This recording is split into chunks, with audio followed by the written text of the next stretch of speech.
வணக்கம். நான் சாந்தி வெற்றிவேல். எரியும் மனமும் எரியும் தணலும். நான் இது சாதாரணமாக தான் உங்கள்கிட்ட பேச போகிறேன்.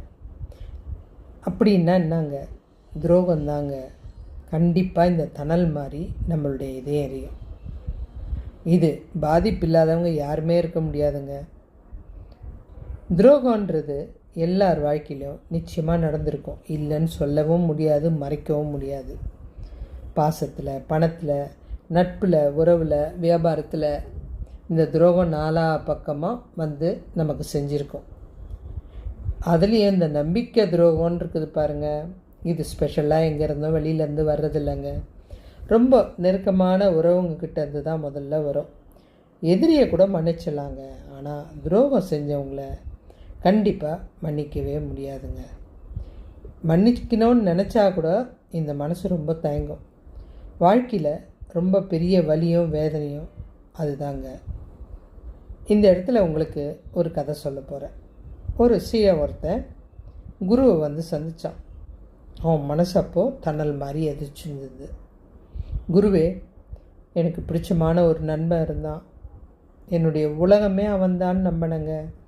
அவன் என் கூடவே இருக்கணும்னு நினச்சேன். அவனுக்கு தேவையானதெல்லாம் அவன் கேட்காமலேயே செஞ்சேன். அவனும் நட்பை மதித்தான். மதித்து என்ன செஞ்சான்னா, எது செஞ்சாலும் உனக்கு அதாண்டா செய்கிறேன் அப்படின்னு ஒவ்வொரு செயலும் செஞ்சுட்டே இருந்தான். நான் அதெல்லாம் உண்மைன்னு நினச்சிட்டே எல்லா பொறுப்பையும் அவங்ககிட்ட விட்டுட்டேங்க. என்கிட்ட இருந்ததெல்லாம் அவங்ககிட்ட கொடுத்துட்டேன்.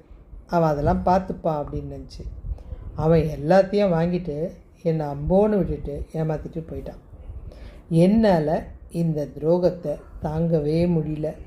என்னுடைய ரத்தம் கொதிக்குது, என்னுடைய இதயம் எரியுது அப்படின்னு வெறி வந்தா மாதிரி கத்தலாம். கண்டிப்பாக இந்த நேரத்தில் நம்மளும் அப்படி தாங்க கற்றுவோம். வாழ்க்கையில் யாரை வேணுமானாலும் மன்னிக்கலாம், ஆனால் இவனை மட்டும் நான் மன்னிக்கக்கூடாது, சந்திக்கவும் கூடாது. அப்படியே பார்த்தாலும் எனக்கு கோபம் வந்துடும். நான் என்ன பண்ணுவேனே தெரியாது. என்னுடைய நிஜமான அன்பை கலங்கப்படுத்திட்டான் குருவே. இவனை அழிச்சே தீரணும். இந்த வேதனையும் வலியும் கண்ணீரும் எத்தனை ஆபத்துன்றது நிறைய பேர் அனுபவபூர்வமாக உணர்ந்திருப்பீங்க. இந்த அப்பாவியை நல்லா ஏமாற்றிட்டோம், இனி நாம் நல்லா இருப்போம். அப்போது அப்படி நினச்ச அந்த துரோகி ஒரு வார்த்தையை சொல்லுவான். நானாடா உன்னை ஏமாற சொன்னேன்? நீ ஏமாந்ததுக்கு நான் என்ன செய்வேன்? நீ தான் இதெல்லாம் உஷாராக இருந்திருக்கணும். உண்மைதாங்க. அவன் அனுபவசாலி, அதனால் சொல்கிறான். அவனுக்கு இது எவ்வளோ பெரிய உலகத்திலே ஒரு தவிர்க்க முடியாத பாவன்றது தெரியாது. கூட இருந்தே நல்லவன் மாதிரி பழகிட்டு அவனையே உரு தெரியாமல் அழிக்கிறது, கூட இருந்து சதி வலையில் மாட்டி விடுறது, நல்ல ஒருத்தனை முட்டாளாக்கிட்டு தன்னை அறிவாளியாக காட்டிக்கிறது, இதனால் சாதிக்க போகிறது எதுவுமே இல்லைங்க. இது நிறைய பேருக்கு தெரியாது. குரு இவ்வளோ ஆக்ரோஷமாக இருக்கிறவனை எப்படி அமைதிப்படுத்துறதுன்னு தெரியல. நம்ம ஆளுங்களாக இருந்தால் சும்மா இருக்க மாட்டாங்க. இல்லைப்பா, நீ அவனை அழிச்சிடு, விடாத, அவனுக்கு என்ன தண்டனையோ அதை நீயே கொடுத்துரு, யார்கிட்டேயும் போகாத, முன்ன நான் கூட உனக்கு கொஞ்சம் உதவி பண்ணுறேன், இப்படி ஏற்றி விடுவாங்களே தவிர யாரும் அடக்க மாட்டாங்க. இந்த குரு யோசித்தார், இவ்வளோ ஆக்ரோஷத்தை அடக்கிறது கஷ்டம் அப்படின்னு அவருடைய குடிலுக்கு போனார். போயிட்டு கொஞ்ச நேரம் கழித்து திரும்பி வந்தார். சரிப்பா சொல்லு, கேட்குறேன் அப்படின்னாரு. அவனும் நிதானமாக எல்லாத்தையும் சொல்லி முடித்தான். கொஞ்சம் கொஞ்சமாக அவனுடைய மனசில் இருக்கிற பாரம் கம்மியாச்சு. இப்போ பாரம் கம்மியானால் அடுத்து என்ன வரும்? யோசிக்கிற திறன் வரும். குரு கேட்குறார், பேசிட்டியாப்பா, கொஞ்சம் குடிலுக்கு வரியா உள்ள அப்படின்றார். குடில்னா குடிசை. அங்கே நெருப்பில் ஏற்கனவே ஒரு இரும்பு துண்டை போட்டு வச்சிட்டார். தகன்னு எரிஞ்சு சிகப்பாக இருக்குது. அதை எடுத்து, இந்த தம்பி இதை பிடி, உனக்கு யாரோ துரோகம் செஞ்சான்னு சொன்னியே, எனக்கே அவன் மேலே கோபம் வருது, இதை கொண்டு போய் அவன் மேலே வீசி எரிஞ்சிட்டு வந்துரு அப்படின்னாரு. அவன் அப்படியே ஷாக் ஆகிட்டான். தயங்கினபடி 2 அடி பின்னாடி போயிட்டான். குருவே, இதை வெறும் கையில் எடுத்தாலே என் கையில் சுட்டுறோம், என் கை தானே பாதிக்கும் அப்படின்னா. குரு சிரிச்சிட்டே சொன்னார், அதே தான் தம்பி, ஒருத்தன் செஞ்ச துரோகத்துக்கு அவன் மேலே நீ கோபத்தை வஞ்சத்தை வளர்த்துக்கிறது அவன் மேலே நீ இந்த கனலை வீசுறதுக்கு சமம். இந்த கனலை எடுத்து பாரேன், இது முதல்ல உன் கையில் தான் பிடிக்க போகிற. அவன் மேலே வீசுறியோ இல்லையோ அது முதல்ல உன் கையை தான் பதம் பார்க்கும், சுட்டுடும். உனக்கு மன்னிப்போட ரகசியத்தை இந்த இடத்துல சொல்லித்தரேன், அது போதும் அப்படின்னாரு. அது மட்டும்தான் உன்னை காப்பாற்றும். என்ன குருவே, எவ்வளோ பெரிய துரோகம், நானும் எவ்வளோ ஒரு கோபத்தோடு வந்து சொல்லியே நீங்கள் மன்னிப்பு கொடுன்னு சொல்கிறீங்களே அப்படின்னு. மகனே, மன்னிப்புன்றது நீ அவங்களுக்கு செய்கிற உதவின்னு நினச்சிக்காத. நீ மன்னிக்கிறது அவங்களுக்காகவும் கிடையாது, உன் மன அமைதிக்காக, மனபாரதத்துக்காக, உன்னுடைய நல்லதுக்கு தான். துரோகம் செஞ்சவங்கள நினைக்காத நேரத்துலையும் உன்னுடைய கோபம் உன்னை அழிச்சிக்கிட்டே இருக்கும். இந்த மன்னிப்புன்றது அந்த நச்சுத்தன்மையான உனது எண்ணத்தில் இருந்து உன்னை விடுவிச்சு உன்னை வாழறதுக்கு எல்லா காலத்துலேயும் பாதுகாப்பாக பார்த்துக்கோ. கண்டிப்பாக இது துரோகம் செஞ்சவங்களுக்கு தண்டனை வேணான்னு சொல்ல, ஆனால் உன்னுடைய நலன் முக்கியம் அப்படின்னாரு. அவங்களுக்கு என்ன தண்டனை கொடுக்கணுமோ அதை இயற்கை சரியாக நீதி கொடுத்துரும். இந்த மனிதர்களுக்காக உன்னுடைய மனதையும் கையும் அழுக்காக்கிக்காத, காயப்படுத்திக்க தேவையில்லை. துரோகம் செஞ்சவங்கள மறந்துடுங்க, ஆனால் அவங்க கற்றுக் கொடுத்த பாடத்தை சரியாக புரிஞ்சுக்கிட்டு அவங்கள மன்னிச்சிடுங்க. அப்படின்றது அவங்க செஞ்ச தப்புக்காக சரி அப்படின்னு சொல்கிறதில்ல. இனி அவங்க உங்கள் நிம்மதியை கெடுக்க நீங்கள் அனுமதிக்க போகிறதில்லைன்றது தான் அர்த்தம். உங்கள் வாழ்க்கையில் நடந்த சில துரோகங்களை மறக்க முடியாமல் எத்தனை பேர் உடல் நலம் இல்லாமல் போயிருக்கீங்க சொல்லுங்கள்.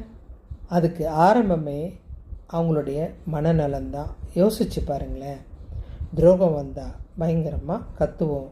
இதனால் உங்களுடைய உடல் உள்ளம் எல்லாமே சேதமாயிடும். நல்லா கம்பீரமாக இருந்த மனுஷன் கூட கோழை மாதிரி தனியாக உட்காந்து அழ ஆரம்பிச்சிருவான். இன்னும் சில மனுஷங்க இருக்காங்க, நம்ம வாழ்க்கையை தவறான செயலில் தானே கெடுத்துக்குவாங்க. இன்னொருத்தனை தண்டிக்க மாட்டாங்க, அதுக்கு பதிலாக தானே கெடுத்துக்கிறாங்க. இப்போ இந்த மன்னிப்புன்றது உங்கள் மனசுலேருந்து அவங்கள எடுக்கிறது.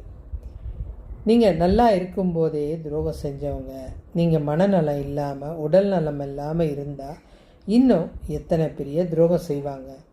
இவங்களை நீங்கள் பழி வாங்கணும், நீங்கள் நல்லா இருக்கணும்.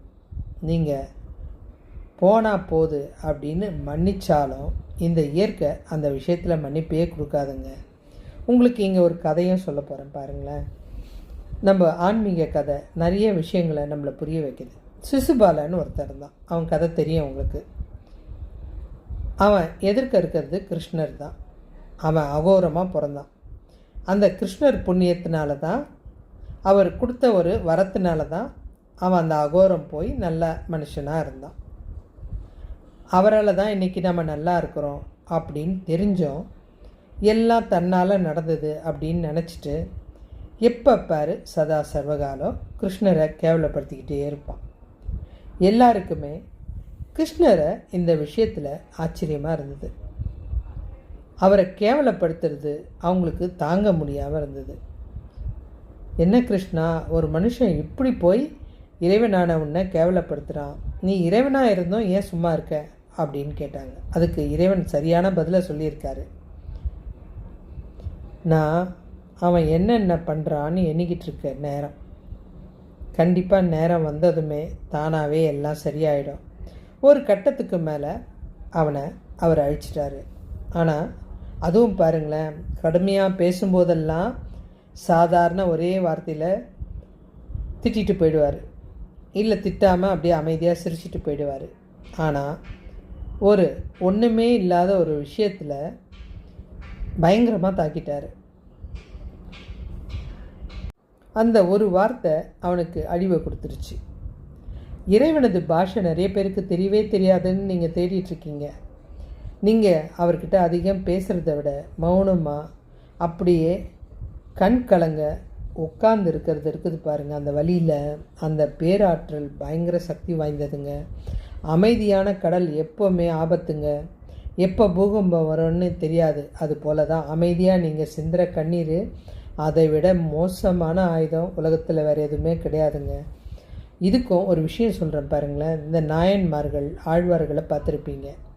இன்றைக்கி உலகமே அவங்கள பற்றி மெய் மறந்து பேசுது. இவங்களோட வாழ்க்கையில் துயரமான நேரத்தில் தான் கடவுள் வந்து இவங்கள பார்ப்பார். நான் சொன்னதை கேட்டு இனி எந்த இடத்துலையும் கண்டிப்பாக நீங்கள் யாரும் கோவப்படக்கூடாது. அது உங்கள் உடலை பாதிக்கும், உங்கள் உள்ளத்தை மேலும் துன்புறுத்தும். எல்லாம் மறந்து ஆற்றலோடு இருங்க. இதற்கு சில அறிவுரைங்களும் துரோகம் செஞ்சவங்க மேலே நீங்கள் காட்டுற கோபம் எப்படின்றதை பற்றியும் சொல்கிறேன் பாருங்களேன்.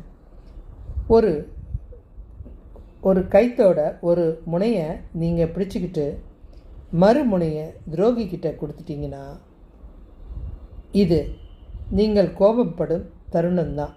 2 பேருமே இணைஞ்சிருக்கீங்க. இதில் அவன் விலக மாட்டான். அப்போ நீங்கள் விலகி தானே ஆகணும். ஏன்னா யாரோ ஒருத்தர் அதை விட்டு கொடுக்கணும். அந்த துரோகி விட்டு கொடுக்க தயாராக இல்லை. நீங்கள் நிம்மதியாக இருக்கணும்னு நினச்சிங்கன்னா அந்த துரோகி பிடிச்சிருக்க கயிறை விட்டுருங்க. அந்த துரோகியை பிடிச்சிருக்க கயிறு தான் மன்னிப்பு. அதை கொடுத்துட்டா அவன் போயிடுவான். அவன் நல்லதுன்னு நினச்சிட்டு போவான். ஆனால் அது இறைவன் சும்மா விட மாட்டார். அவங்க நிம்மதியாக இருக்காங்கன்னு நினைப்பாங்க.